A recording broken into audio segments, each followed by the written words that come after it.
everyone. My name is Principal Jennifer Bustard, and I have the honor and privilege of introducing our presenters, Miss Brenna Bustard, who is currently a Hope College freshman. She currently graduated from Mona Shores High School in 2020 and was a part of our AP Psychology program and Mindfulness Club. She was the president, so we're excited to have her back. And then leading the way with our mindfulness in the classroom and in our building is our amazing AP Psych teacher, Mrs. Heather Hall, and she's also started the Mindfulness Club here. So without further ado, you will really, truly enjoy this session on mindfulness strategies in the secondary classroom. Enjoy. All right, so we are really excited to be here and to share some of our experiences with mindfulness and how we've used it to affect students in the classroom. And we hope that by the end of this presentation, you'll be able to explain how mindfulness benefits secondary students, that you'll be able to begin your own mindfulness practice, implement a variety of mindfulness strategies and practices with your own students, and even design programs to implement mindfulness practices in your individual buildings and districts. So to start us off, I thought that we would just have a little stillness and breath and give you a taste of some of the things that we do in our classes. And so I invite you to take a mindful body, which would be to sit up straight and allow enough air to come into your lungs. When we hunch over like this, it kind of limits the amount of air that can come in our lungs. So sitting up straight, feet flat on the floor, and just feeling a little grounded. And I'm going to use the singing bowl right here that I use with my students. And I'm just going to ask you to close your eyes if you're comfortable, and just take a deep breath in and out. And do that one more time. Take a deep breath in and out.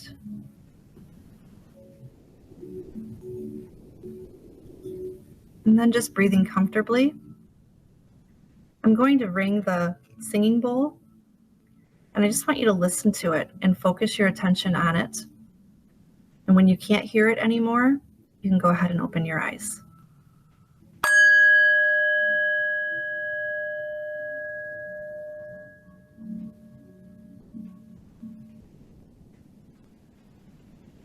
All right.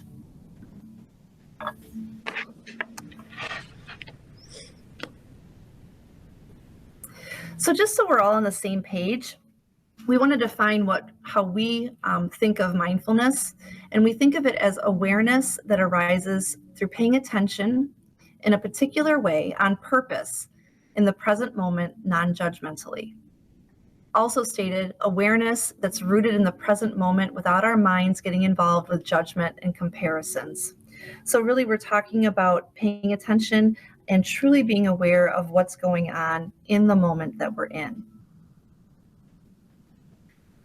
And it's a way of finding calm in a storm. A lot of times we feel like we're in a storm, and mindfulness is a way that allows us to find calm in the middle of a storm. We find that it's possible when we actually enter into the stillness that allows the calm of the moment, to enter into awareness. So it's not thinking about the past, all the woulda, coulda, shouldas that we are always thinking about to ourselves, and also not worrying about or wondering or planning for the future, but just being in the moment that we're in. So why do our students need mindfulness? I think you can probably answer that yourself. I think that's why you're here. You recognize that mindfulness is important, but some statistics we know, and this is some old data, it's from the year 2000, but studies even back then were showing that our normal children at that time were reporting more anxiety than child psychiatric patients in the 1950s. And some more current research with American teens saying that they experience stress in patterns that are similar to adults. And during the school year, they report stress levels that are even higher than those reported by adults. And today I was just doing a little more research, seeing if I could find anything more current. And I just found that the proportion of teens reporting that they frequently feel anxious or depressed has doubled in the last 30 years. And that's all pre-COVID. So now that we're even in this COVID time, we know, and there's no data to support it right now because the data is still being collected, but we know that this time that we're living through is affecting the minds and the anxiety levels and the mental health of our students today. Okay, so the science behind mindfulness. Why does our brain overthink? Why do we stress out over the littlest things? So this is a quick video to explain the science behind stress.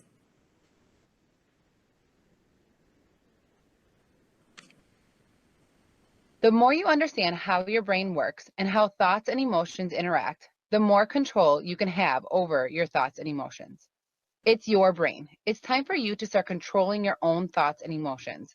So let's talk about how thoughts and feelings interact. We're going to break it down using a visual, the hand model. We're going to use our hand for this. Your thumb, folding it in, is the middle of your brain, your amygdala. Your fingertips, folding it around, is your prefrontal cortex, the front of your brain. We'll come back to this in a second. Our amygdala is really important in serious situations. For example, if you see a fire, it alerts you into action. It cuts off access to your prefrontal cortex where you think and reason, which is great. You don't need to calculate just how long it will take for the house to burn down. You just need to move. Back to your hand. Your amygdala in the center, with the fingers curled around, flips the prefrontal cortex lid. Flip the lid. Try it with me. Put your thumb in the middle, hold your fingertips, and force your fingertips over with your thumb, the amygdala. This could save your life in the fire situation. So we need our amygdala, but here's the problem. Your amygdala makes mountains out of molehills.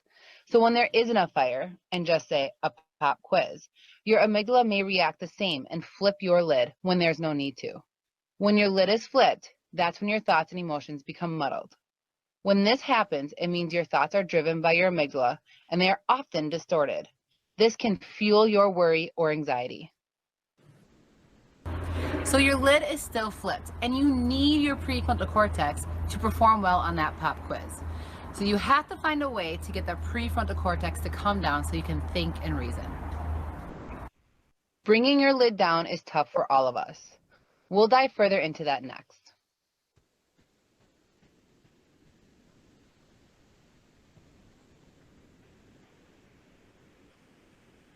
All right, so like she said, there are three main characters in this game. We have the PFC, the prefrontal cortex, we have the amygdala, and we have the hippocampus. The PFC is the learning, the reasoning, the comprehension.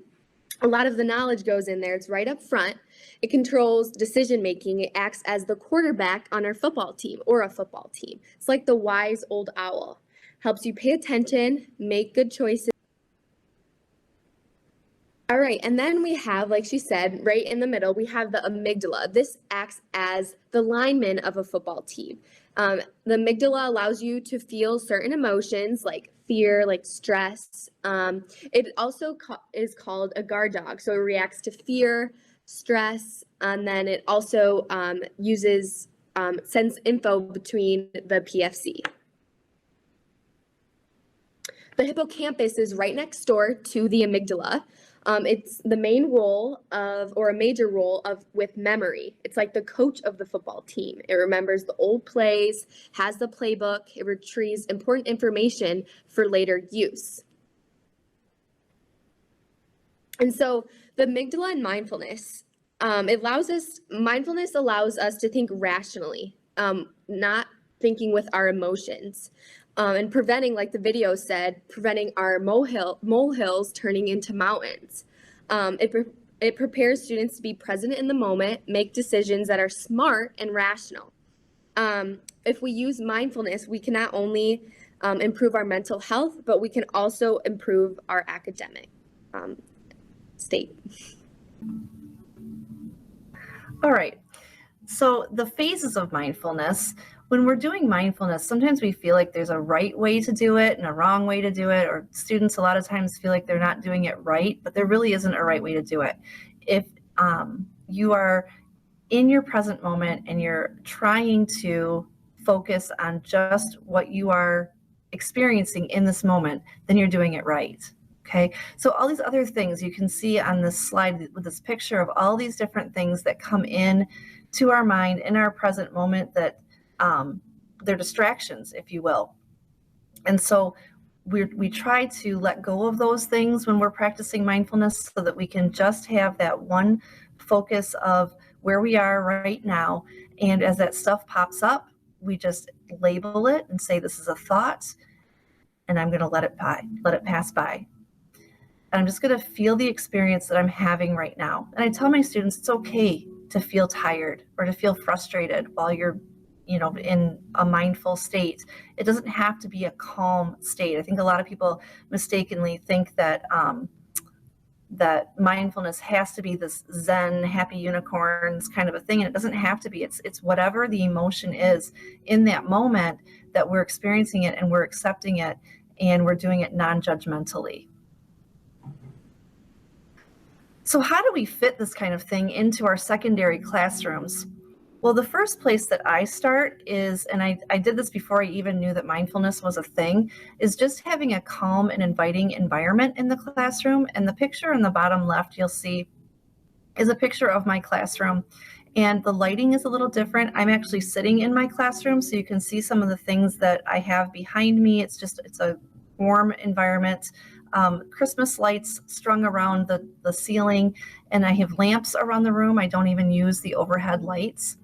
I have background music playing in my classroom that's just very calming. And some other things that we will do in the classroom is we'll have a number of mindful moments throughout the hour. We'll do things like breathing. We'll invite quiet into our mind and just let go of the things of the day. I'll ask them to leave some of the struggles and things that they're having, the things they carry with them. I ask them to leave those at the door and just let them go.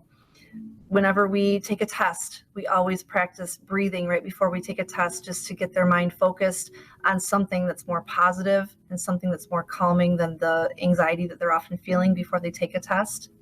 We'll focus on gratitude. I'll ask students even, what's something that you're thankful for today? Sometimes we'll journal it. Other times we'll answer out loud and share our thoughts with other people. Okay, so journaling, like Miss Hall said, it's not only being in like a Zen moment. There's also different different ways that we can practice mindfulness. And so this is one of my favorite ways to do it. We did this in Mindful Club, and I absolutely loved it. It was a great thing just a great reminder to reflect on what you're grateful for and your goals for the day. So if you have a chance to read these, think about it, or if you have a pen or paper, we have 3 journals. So 1, name 3 things that you are grateful for today. And then 2 things that you can let go in this moment. Think of something or 2 things that are stressing you out, maybe your homework load this weekend, or what you need to get done by tomorrow. Or being a parent, what do I need to do to make sure the kids get to sleep on time, or meals and stuff like that. And then 3rd one, today I hope to do what? What are your intentions for today? When you rest your head on your pillow, what do you want to have done? So why don't you stop the video for a minute and jot these things down, and then when you're finished, come on back. Okay, so we're going to do another practice. And this one is going to be a counted breathing. So I again invite you to take your mindful body, sitting up tall, feet on the floor. And if you're comfortable, just close your eyes. If not, you can just kind of find a focal point that you can stare at and just let my voice guide you through this counted breathing. So go ahead and close your eyes and settle in. And on this counted breathing, what I'm going to have us do is we're going to inhale for a count of 4. We're going to hold it for a count of 3. And we're going to exhale for a count of 8. So go ahead and breathe in, 2, 3, 4, hold, 2, 3, exhale, 2, 3, 4, 5, 6, 7, 8. Inhale, 1, 2, 3, 4, hold, 1, 2, 3, out, 1, 2, 3, 4, 5, 6, 7, 8. Inhale, 1, 2, 3, 4, hold, 1, 2, 3, out, 1, 2, 3, 4, 5, 6, 7, 8. Do that one more time on your own.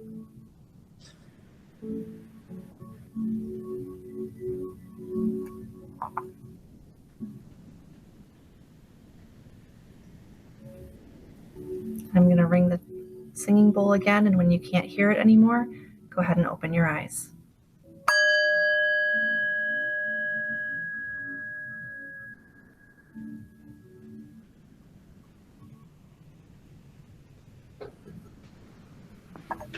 All right, so that's just another way you can do it. It gives you something to focus on. And the reason that we do the exhale for longer is that it actually activates the parasympathetic nervous system, which is the opposite of our fight or flight. And so it brings that calm into the body when we exhale for a longer period of time. Some other ways that we can bring mindfulness into the secondary school, into the classrooms, is through bulletin boards. Now, I can't take credit for this bulletin board. I actually purchased this off of Teachers Pay Teachers, and I've listed the teacher who I purchased it from. It's from the Counselor Click, and she still has it up there, and you're welcome to purchase it as well. But it has little like bookmark type things that students can take with strategies for practicing mindfulness in their lives. And I'll tell you, the two that I have to constantly replace are desk stretches and breathing techniques. So that just tells you kind of what students are looking for. We also do mindful movement, whether we're doing yoga. Sometimes we'll do a full yoga session. Other times we'll do just a yoga pose here and there.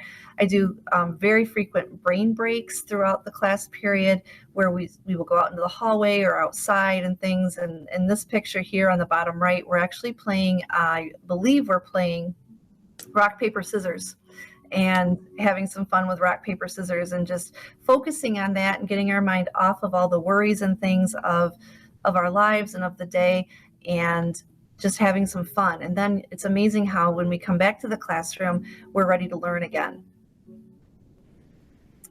I've also, go ahead. No, go ahead. My personal favorite was the potty breaks, taking 5 minutes to use the restroom, talk to your friends. Yes, we would do potty parties and potty breaks where we would it's just time. Let's just go to the bathroom and take a break and that kind of a thing. I've also purchased some different mindfulness cards that we can just pull out at random times. If we just, let's just pull out our mindfulness card and see what a strategy is instead of doing something that we've done in the past, just have some different ideas. Those can be found on Amazon and different bookstores, things like that. So look online too. Some people have put some things out there online that are free. Okay, so like I said earlier, mindfulness or practicing mindfulness is not just meditation. It's journaling. It's also coloring. This is, again, one of my favorites. When Mrs. Hall gave us the option to, like during exam week, if we were all caught up on our studying or we really just needed to practice some mindfulness and to de-stress, we often did coloring pages, and then we also did Zentangles. And this was one of my favorite things to do because just watching my marker touch the note card and just all the specific lines and patterns made me just focus on that and not all of the things around me making me stressed. Just the simple task of me coloring or drawing lines and patterns made me distracted from what was worrying me in that moment. And I will also have students, even just during class, they'll have a coloring page that they just keep and they'll pull it out during class and continue it while I'm teaching. And it's just one more thing that just will calm and relax them as they're learning.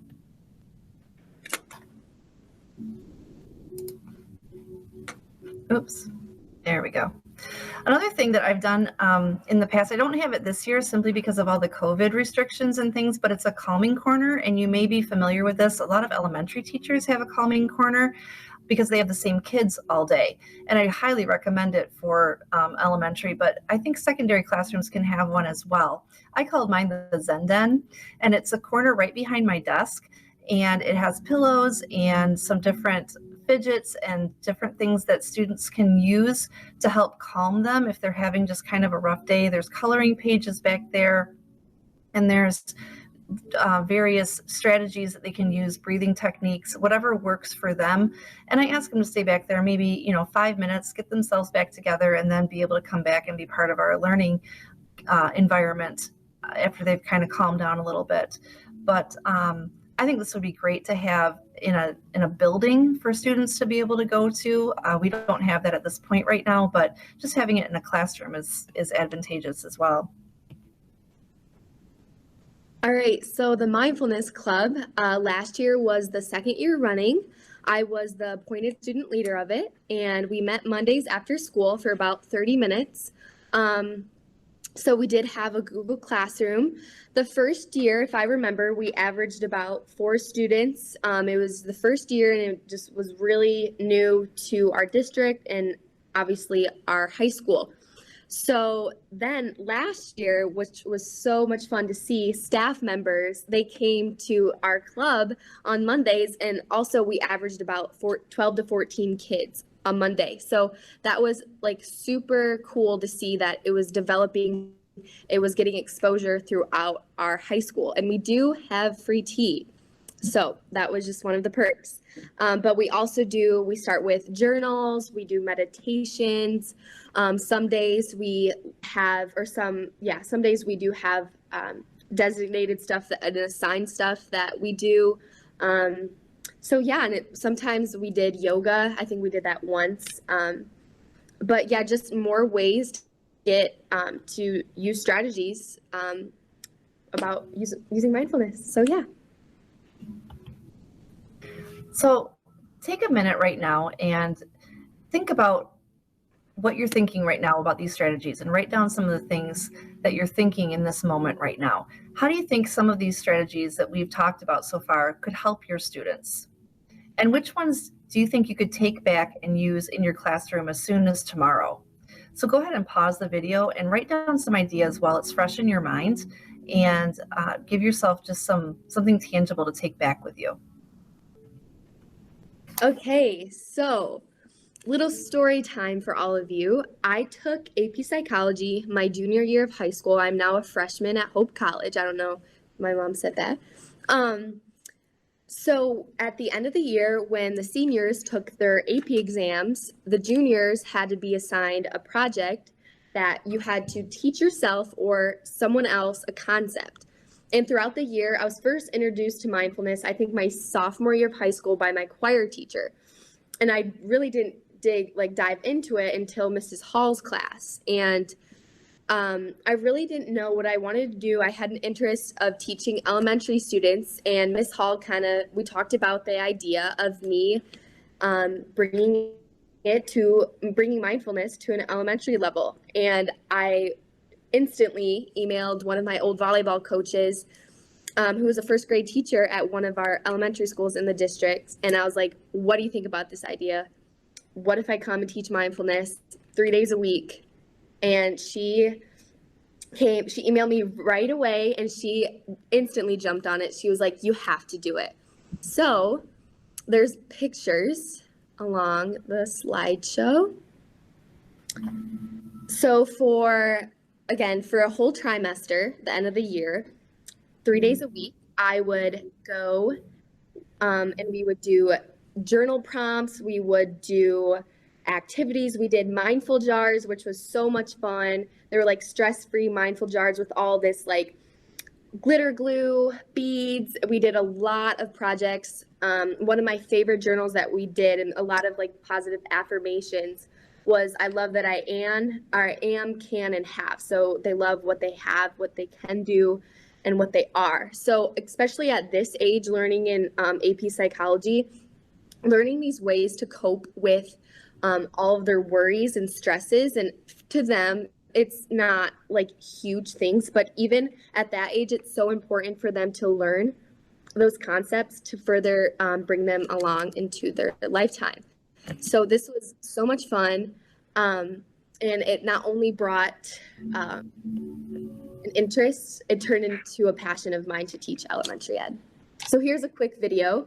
I also, my senior year, I took a mentorship class, and I also taught mindfulness at Mrs. Hellman's first grade class, another first grade class, and then a fourth grade class. So not only has it been taught to one elementary class, one high school, but it's starting to spread around the whole district, and that was Mrs. Hall's goal.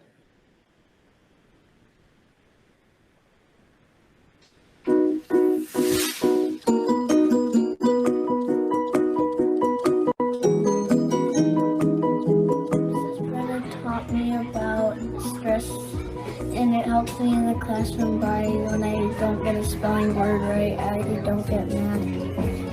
Miss Brenna taught me that being quiet is good. How does it help you in the classroom?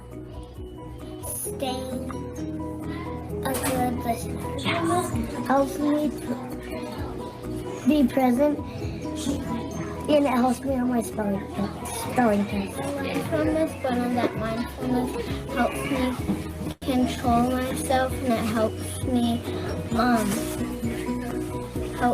pay attention. By Ms. Brenna teaching mindfulness to my class, it has brought the whole classroom environment to a more calm, peaceful time during the day. They're positive to one another. If someone's struggling with a hard day or maybe a hard situation, a friend usually reminds them, just take a deep breath, think about it, and it will get better.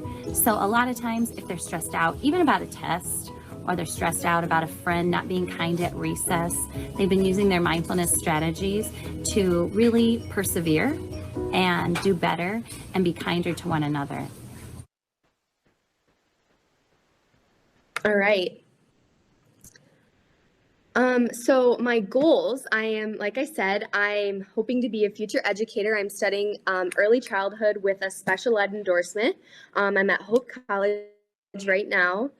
And I would love to, all the concepts that I've learned from Miss Hall and all the experience I had throughout our district, I would love to teach that to my students. And I think it's so important to practice these concepts and to practice mindfulness.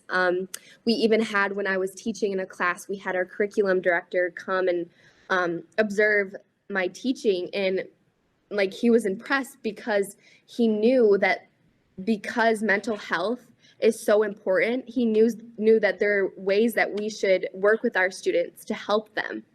And mindfulness is a great way. So I am a firm believer that not only should it be taught in the school, it should be in the curriculum for your district. In order for us to best help our students, in order for us as student leaders and as teachers and administrators, we need to have our own mindfulness practices. So we need to be practicing mindfulness ourselves if we have any hopes of our students practicing mindfulness. They want to hear the stories of what we're doing and how mindfulness has helped us. So I've given you some resources here that are that you can look up and see just some different articles, books, things like that. There's the picture there about some simple ways to be mindful at work.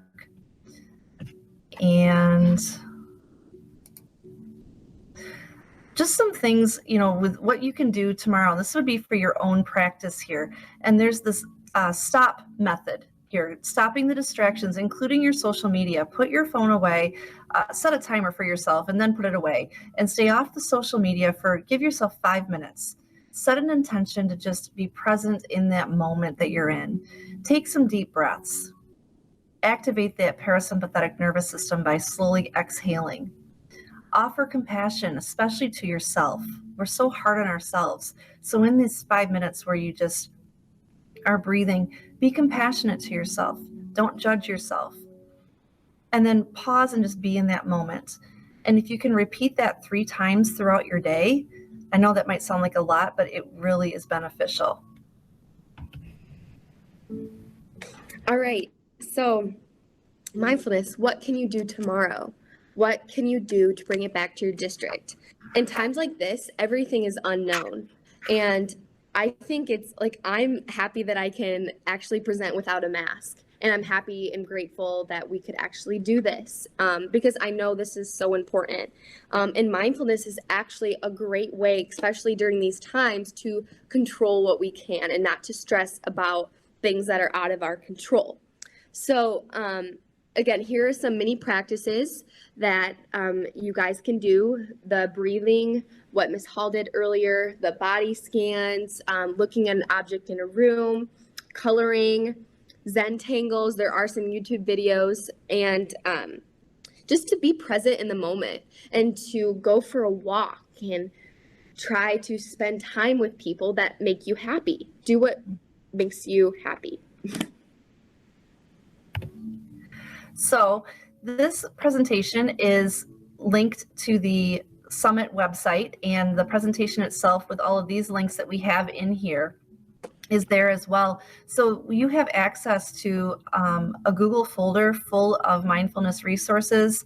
You have our Pinterest board that has a number of resources, and then there's some other things that are there as well.